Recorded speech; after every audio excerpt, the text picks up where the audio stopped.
Great, thank you, Jay, and welcome everybody. So today we'll be covering incremental load and scheduled executions. Now, if you're just getting started with us or you're not sure what the prerequisites are for this particular episode, feel free to check out that YouTube playlist. We'll be posting some links through this chat as we go, as well as in the video description once this is done. All right, so just kind of jumping in here. Let's first define really what is an incremental load. So this is kind of the opposite of what a full load would be, basically grabbing all of the data and then bringing it forward through these different layers, the ODX, the MDW, semantic layer. That's really a full load.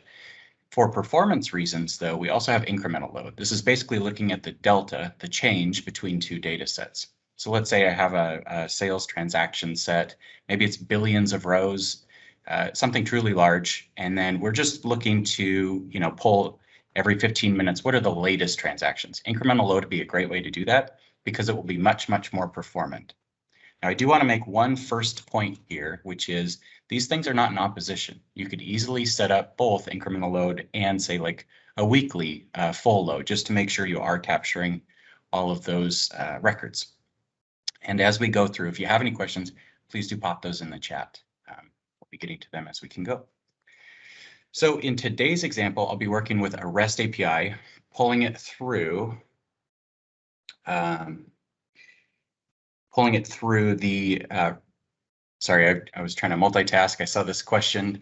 Rob, you asked about us doing configure multiple environments. We actually changed the schedule. So it is kind of a dynamic scheduling, but we'll be getting to that one, I think, next week or next session. All right, so in today's example, I'll be looking at a weather API, pulling that in through the data lake and then through the rest of the project, really. Now, in TimeXtender, this works in two functionalities. First, we're going to schedule the task in the ODX, and then we're going to schedule the execution package for the rest of the project, the MDW and the semantic layer. And the reason why becomes clear when we think about an example. So let's say we have 3 different data sources flowing to a dashboard. Each of these different data sources can easily have a different refresh schedule depending on the availability of the data. Okay, so let's say we look at weather every 5 minutes. Maybe that's the level of granularity or the latest data that's available through the API. Sales transactions maybe is only updated every 15 minutes at the source, so let's just set it at that. And then foot traffic, how many people are coming through the store.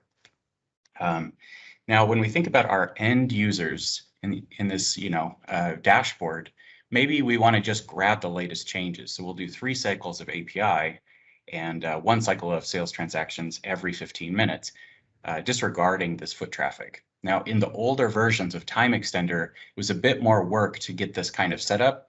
With the latest versions of ODX, it's very, very fast. And we'll walk through that today. All right. Without further ado, let's go ahead and look at how this is done. So I've already got a REST API configured in the ODX. So we'll set up some primary key and incremental load rules. We'll schedule that data refresh, integrate the data into a fresh MDW, check the primary key just to make sure it's what we would expect, and then we'll create and schedule a new execution package. All right. So here is kind of the basic project. I don't have anything in the MDW yet. You can see no tables. Let's just talk about the data source for a moment. I'm using tomorrow.io.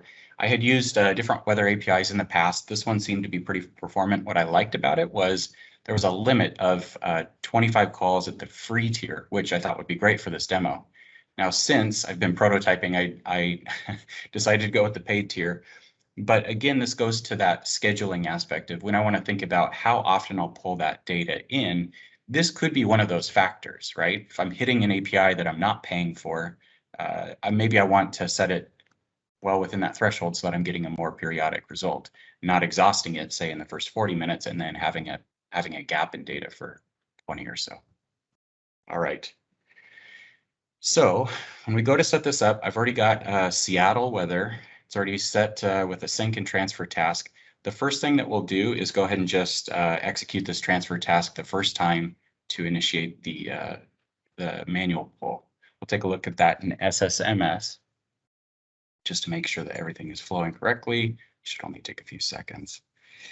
And then we'll go through and set up that incremental load rule. All right.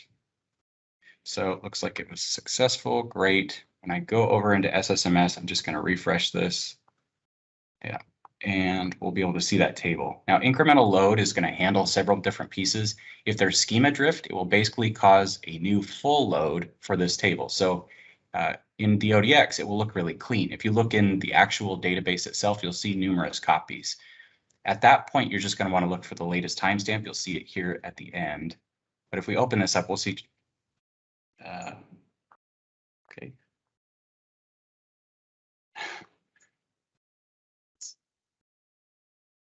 The beauty of live demos, right? You can tell that I'm really doing it. All right.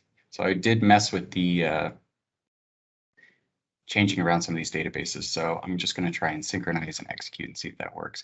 It's funny though, because you did see that the data table was there. So I'm curious what the issue is. Just refresh the entire thing. Yeah, it thinks it's still connected to the old one. So great. That's fun. Easiest thing to do here is just to troubleshoot. I'm just going to recreate that database, I guess, that I was using before, and we'll push that forward. So one of the things, this is not intended, I didn't plan this, but as you can see, when you make a mistake or you need to change something, it's really fast to do. So we'll go ahead and recreate that. The problem was that I've been going through this demo through the morning and yesterday a bit. And when I delete those databases, it's having trouble keeping up. I probably could restart the server, but I'm going to try and see if I can just hack this real quick. All right. Well, I won't say it was embarrassing, but definitely a good test. So let's see if I can look at this one. All right. No harm, no foul. We got this data in here, and now let's actually take a look at the data as it is in TimeXtender. And the reason is the following. It's actually going to tell me what are the primary keys and any incremental load rules. I can look at the data as well here. It'll probably take like 5 seconds to load. But the beauty is when I'm getting in here and I need to set up these two things, the primary key and the incremental load, I have two pieces I need to do. One, consider what is a unique key. Now, I've been working with this data for a while, a week or so, and I'll tell you those IDs, interval ID, timeline ID, values ID, are not unique. When they come in, the value is always 1. So in this particular case, I'm going to do something that's unusual. I'm going to use a timestamp for my primary key. Now, of course, it will be unique. Time marches on. But for the incremental load rule, that's almost always a timestamp as well. So what's funny about this weather data source is that my primary key and my load rule are both timestamps. It will actually work just fine, but usually if it were sales data or something like that, we would use, more traditional primary key. All right, so with that, let's set that primary key. You can just do this manually by adding the rules. What I like to do is kind of one fell swoop and just do the override function, which overrides and creates those rules simultaneously. Right. Next, we will set up the incremental load rule. Here, I will do it manually. I'm just going to say the start time is the column that I want to use for latest value. Now, please take a mental picture of this screen. We're going to come back to this. I want to talk to you about handle primary key updates and handle primary key deletes. It's important to understand when we think about the architecture, if I'm going to use either of these functions in the MDW or the execution packages, I have to set them up in the ODX. Kind of makes sense at a high level because how would the MDW know to monitor these things if the information wasn't passed along from the source at the beginning? But we'll talk about that more here in a moment. Okay. So we've got that rule. Start time is greater than last max value. Cool. We're all good to go there. Last thing we need to do is just set a schedule. So I'm going to set this to be very frequently updating now that I'm at that paid tier. I'm going to have it run every 2 minutes up until 11. All right. So let's take one more look here. We're just going to execute this view. We do only have one record. So by seeing more than one record here in the ODX, we'll know that that schedule is working. While that is in the background, let's go ahead and integrate some of this data. So we'll pull in this table into the MDW. Easy enough. Now, as of a few versions back, we have instituted automatic incremental load. Now, what that does is a few interesting things. One, it recognizes this is an incremental load table. What that really does is saves you work, right? I will deploy and execute this here in a moment, but you can see this little I. I could go through and set this up as an incremental load table, but it's kind of unnecessary because of the nature of how incremental loading works in this new automatic functionality. All right. So the next step that we had was to check the primary key. It was end time. That's the desired result. And now I'm going to add a new execution package. This is where I'm going to add the schedule. It's always a best practice to not to touch the default package, like adding a schedule or anything. I just include steps and I need to give it something very creative. Let's just say refresh.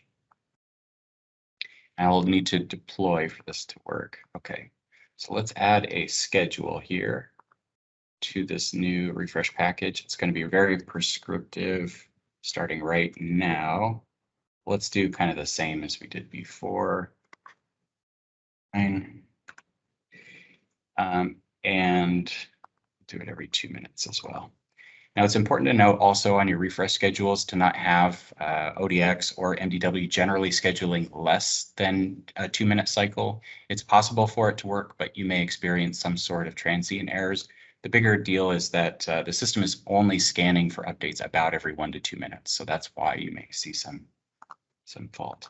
Okay, next I'm going to deploy and execute everything because we have basically completed these tasks. We just need to see this work. All right. And of course, upon deployment, we can say incremental load is a part of those. It's creating those T-SQL scripts and writing those scripts, and then execution. It's just a single thread here because there was only one thing to do. We have filled those tables with data. So let's take a look at that here. All right. So I'll look at this valid table. You can see this underscore I as the incremental load table. Great. So we have 2 records. So we're up to date. There are 2 records here in the ODX as well, right? That's where the data is coming from. So now we'll look for 3 records in both. While we do that, let's go ahead and talk a little bit more about what's going on in the background. So again, incremental load is a process that's very easy to set up. We just went through the steps. We set up the schedule, the tasks, primary keys, the incremental load rule for the ODX. Then all we had to do for the MDW was basically say, yep, we're good to go. Now, if I look at the table settings, we may notice that there are some pieces here that we could change. If I go to data extraction, this is set to automatic. So it's going to pick up whether it's a full load or incremental load rule. I could override it by selecting one of these 2. If I were to do that, I would deselect truncate valid table. It's also going to tell me to deselect that, so I don't have to remember that. But this is where you're going to see soft and hard deletes. So remember, TimeXtender is not going to delete any records in your database unless you use the SQL cleanup tool, but they will disappear for the TimeXtender user looking through the GUI. All right, keep values up to date. This would be not really a use case for weather data, but again, if I were looking at some other kind of data, maybe sales data, then I would want to do that. We can talk kind of about what that is. Basically, if there are lookups in that table, this is going to be an important piece because I may get those lookups out of sync, right? That's not part of the incremental load process, is to update that lookup table. But if you have this selected, then those lookups would be updated too. All right. So let's close this. We'll be able to see this running perhaps, but before we do that, let's take a look. So I told you to take this mental picture. The idea here is, again, when I'm setting up incremental load on the ODX, I need to choose whether either of these 2 properties will be selected. So handle primary key updates is basically checking all of the primary keys to see if there are any changes to those records, right? Does this does this record exist, is part of the fundamental piece of this where clause statement that we're doing to do incremental load. Is this primary key already in the records? If not, use it for the incremental load. That's how that works. When you do handle primary key updates, then what we're doing is seeing if there are any changes to those records, not just if that ID exists, okay? The reverse would be true for deletes. If the record is now missing but was there, then we need to keep basically a list of what all the historical primary keys were and check both of those. So let's see an example here. If I think I have an incremental load running around 130, we can see, maybe this is our first full load. It's only one sales order, something that came in just 15 minutes prior, 5 line items. Okay, fair enough. 15 minutes later, we have another sales order. Looks like this is our first incremental load. It's just pulling that delta. There's 2 more line items, and we'll see that process basically repeated one more time. Okay, so that's basically incremental load. We're just looking at those deltas, pulling in those records through the different layers like we just set up. When we go to handle primary key updates, it's like saying, okay, so now I've changed the quantity here and I added a discount. Check all of these for if there's anything having to do with the primary keys that are updated. And here's our incremental load rule. It's set on that timestamp, which is generally what you would do. Deletes would be the opposite, right? Now we have 2 line items that are gone.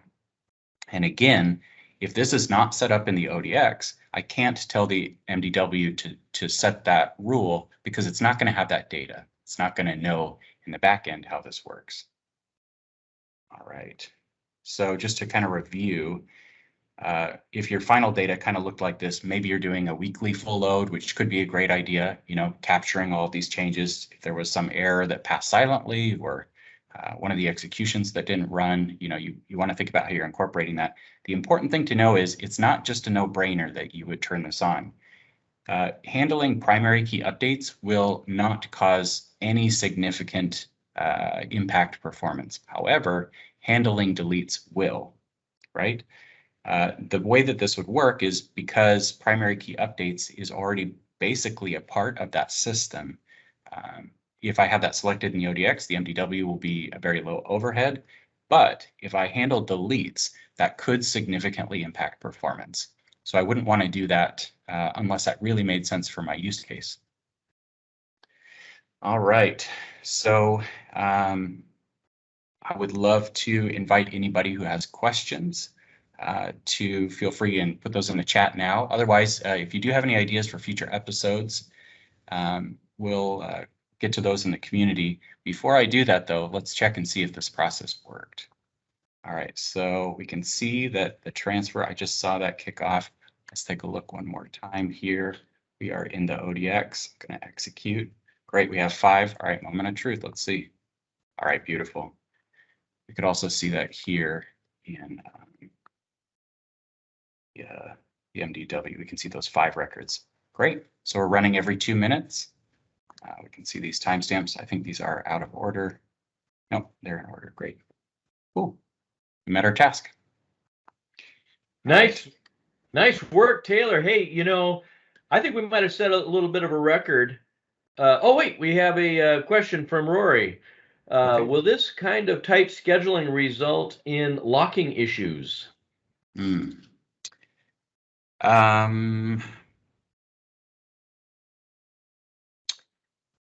I don't know.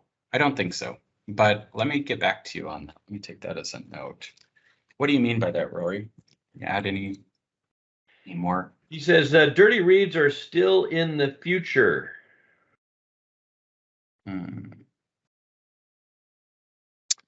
So I think I'll take this offline and follow up with you. But I think that we're going to be able to handle those in a few different ways. Let me get back to you with a more robust answer, but we can handle dirty reads a number of different ways through the table settings. So we can look at that, kind of how the primary keys are being updated and all that, but let me follow up with you about that. That's a great question. All right. Thank you, Rory. This is almost the first time we've stumped the chumps. You almost had a self stump the chumps there, Taylor.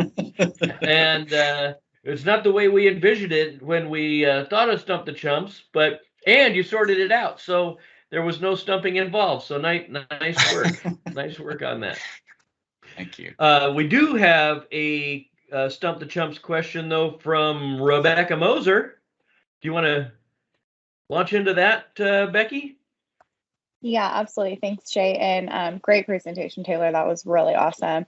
For those of you that don't know me, I am TimeXtender's social media and content marketing person. They call me an expert, but that's too kind. So I have been trying to up my technical knowledge lately with Taylor. We've been working on this for a few months now. So I actually kind of feel qualified to ask this question. Taylor, what is the difference between incremental load and history in TimeXtender? Great question. Yeah, at first glance, they would look very similar. And I know that as you and I've been talking about how TimeXtender is going to do these two different pieces, both would have kind of pieces to the data that we're looking to update.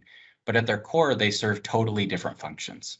So incremental load, we're basically trying to use a performance gain, right? At the beginning of the presentation, we talked about incremental load being really more of a performance gain, only loading the delta in, and to Rory's point, he's thinking about how do these pieces come together?